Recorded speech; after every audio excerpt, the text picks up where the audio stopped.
تشنگان و بیچارگان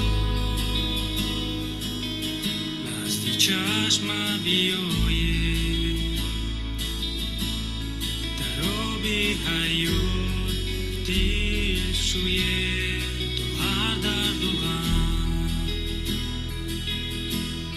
شسته شود در نور خداوند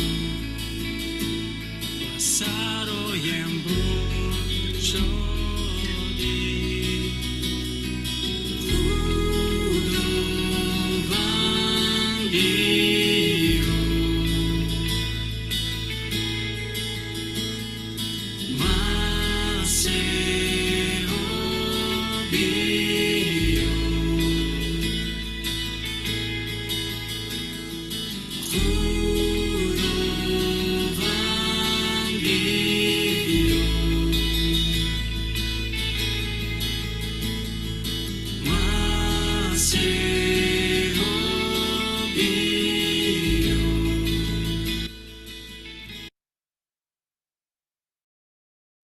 وقتی که ما دعا میگوییم خداوند بینا میکند.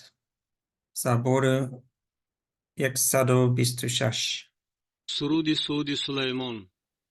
اگر خداوند خانه را بنا نکند، بیناکاران آن بر عوض مهنت میکنند.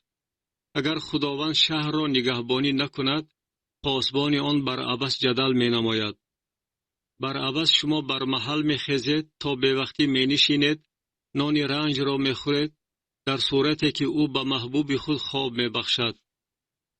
اینک فرزندان میراث از جانب خداوند هستند، ثمر بطن مزد است از جانب او.